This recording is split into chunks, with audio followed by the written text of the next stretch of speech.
Hello and welcome back to Pods Niger, your number one podcast. As usual, we're here to serve you information on the African people and culture. And here with you today is Pamela Gold Ojoma Hassan. Saying I'm pleased to be here will be saying the least. However, thank you for tuning in. Once again, welcome to Pods Niger, the listening hub of this century. As promised, today is another police brutality story to keep you informed on the injustices in our society as well as to honor those who have been victims of this police brutality. And on this episode today, I'll be sharing the story of Ousmane Zongo, an African that was murdered in the United States of America. Stay tuned for more on this story.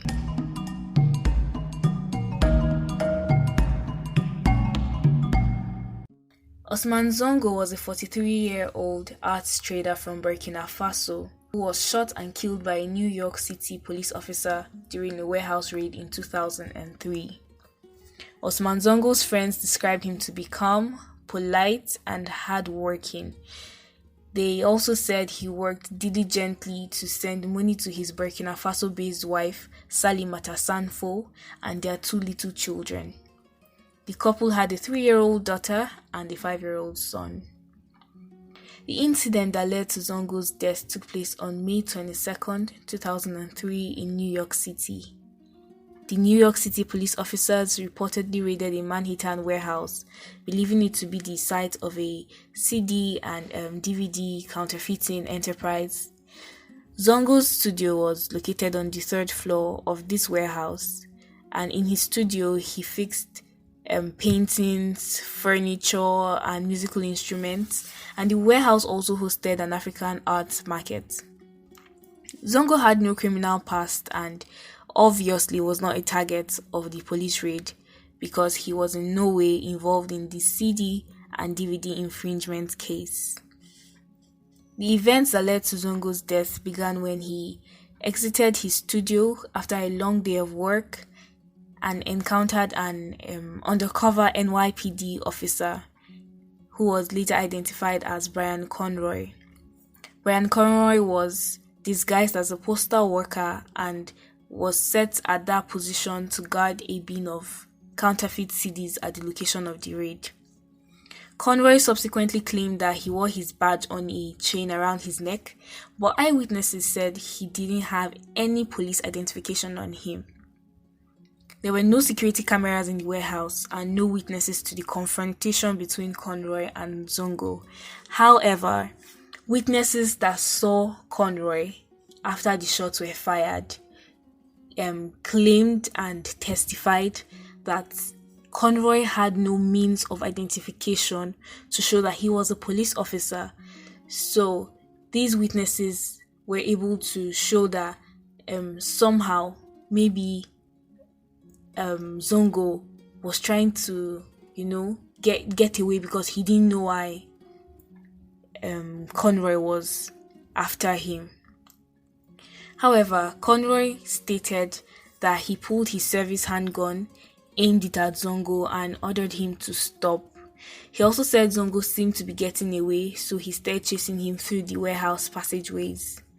Conroy then admitted to firing his service weapon 4 times, striking Zongo in the chest and abdomen as the chase came to a stop in a dead-end hallway.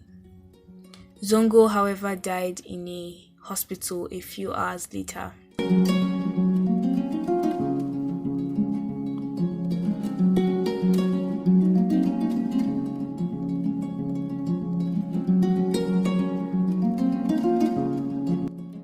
After he was shot. Conroy was then charged with second-degree manslaughter in March 2005 with a potential penalty of 15 years in jail. The jury was deadlocked at 10-2 in favor of convicting the defendant. At a second trial in October 2005, that's the same year, this time by a judge and not a jury, Justice Robert H. Strauss was the presiding judge on the case, and he convicted Conroy, the officer, of criminally negligent homicide. Conroy was given a 5-year probationary period as well as 500 hours of community service. This did not sit well with Zongo's family at all. Like, they were disappointed in the sentence that was given to the officer. After murdering their relative, they were hurt and they felt like he deserved more than he got. They said they believed the officer deserved a lengthier time in jail for the murder. His family is allowed to feel the way they did, because I don't want to imagine the pain that they were going through after finding out what happened to their son, to their brother, to their husband. I don't want to imagine the pain that they had been through at that time. And this story is the unfortunate story of Ousmane Zongo, a man searching for a better life for himself and his family.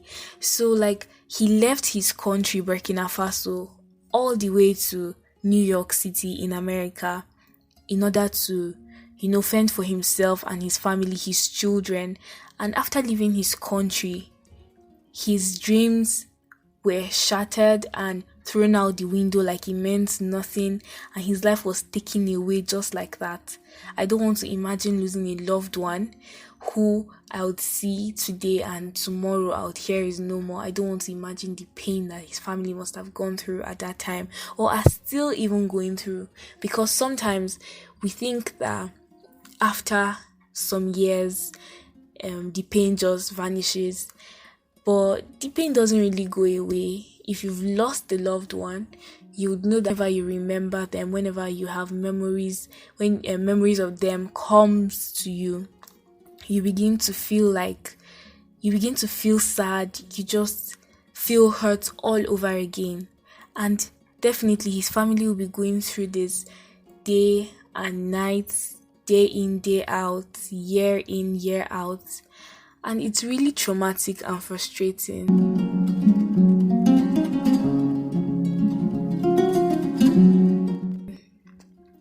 However, today we are remembering Zongo, and we're sending love and light to his family whenever they hear this, and to anyone connected to Zongo in one way or another.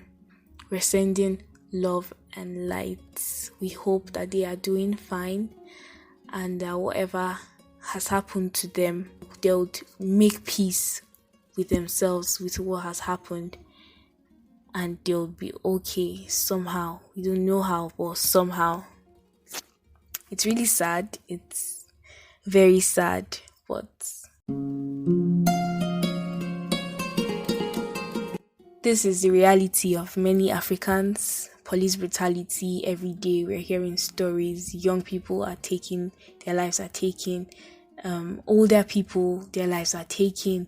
Men, women, children hit by stray bullets. We hope that with sharing these stories, talking about people's experiences, it would somehow curb police brutality in Nigeria, in Africa.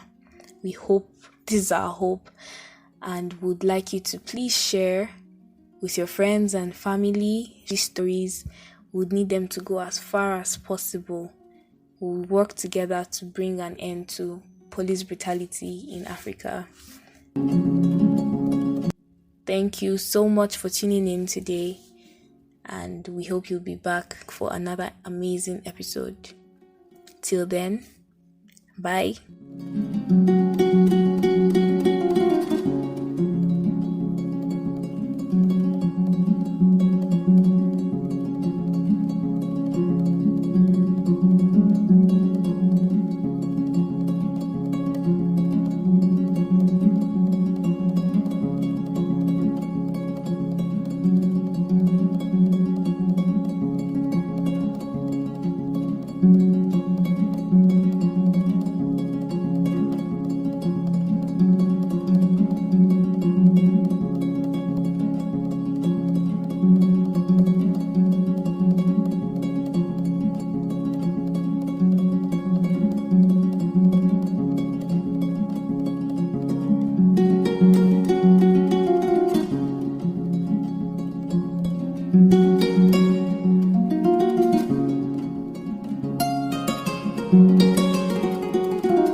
Thank you.